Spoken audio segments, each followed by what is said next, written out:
Good afternoon, everyone. My name is Frida Musau, a psychologist at the All Smiles Therapy and Training Center. And you're welcome to today's conversation. And we want to briefly talk about divorce and separation trauma in this series where we've been talking about separation and divorce. And this being among the last recordings to talk about this.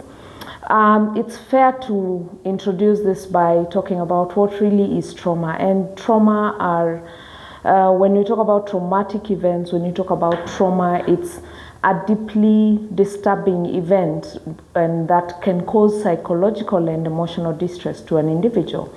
And when we think about separation and divorce, it's one of those things that can leave one feeling emotionally and psychologically distressed, and for many reasons.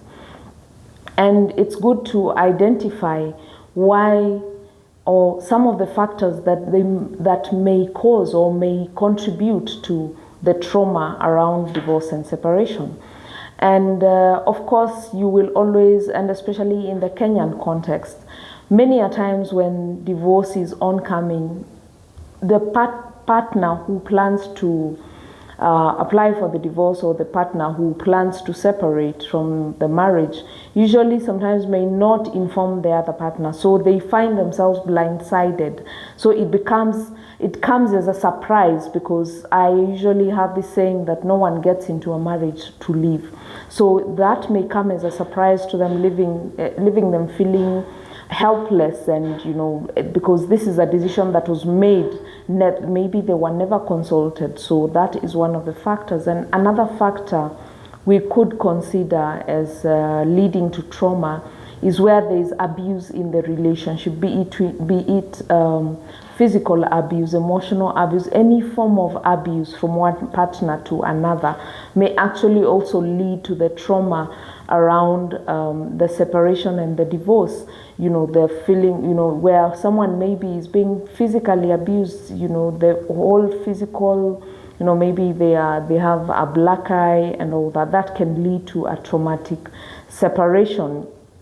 Something else also I can talk about would be, touching on where the separation in itself has a lot of conflict, whether within the partners themselves or even with the extended family, being the in-laws, the children.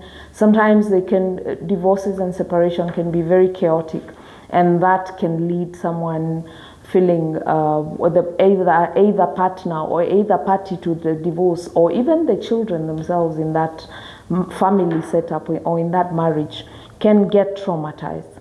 And also to also looking at some aspects of where there's emotional abuse around abuse in the family, where there's emotional abuse in the relationship. You will find that even when the two partners part ways, the emotional abuse may even continue during that separation period or during the divorce period. Hence the trauma, prolonging the trauma for the individual. Another factor may be undealt trauma, either from childhood or from past relationships. And when this trauma can be, as much as it may have been pushed to the subconscious, it may be triggered by just an event of where one partner is separating from the other, that can precipitate or can bring about renewed or awakened feelings of helplessness and the distress around in the emotions and also in their thoughts, in terms of why is this happening to me again, for example, where there had been it can also be a sense of, you've been rejected because this happened before. That's a trigger. And lastly, it could be also another factor that could contribute to this would be, social isolation. And this social isolation, shall talk about this social isolation are also around, your identity, because an individual's identity where it's based on the role, and I spoke about this in one of my past recordings, that you've been stripped of that identity. So who are you? And that leaves you feeling very helpless and very exposed as an individual. And also socially then, of course, that identity could also have won you some friends and some acquaintances, and as well as relationships. And then those relationships can be stripped off from you by people, distancing themselves from you. If you used to be friends as a couple, then, or as a family friend, then those walk away because you're no longer the family friend. So, you're individual. You were friends by virtue that you and your husband were together, or you and your wife or spouse were together. So that gets taken away, and that can be, that taking away of the social support as well, that leaves you feeling very vulnerable as an individual.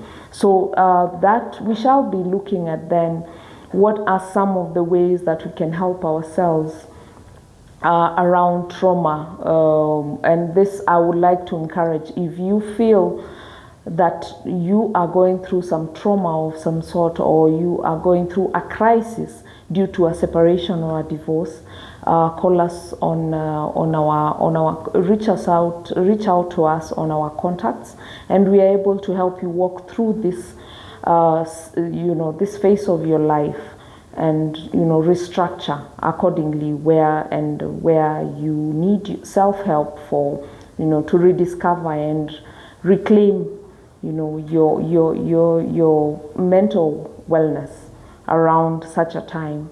Then you're welcome to reach out. Thank you for listening. Have a good afternoon.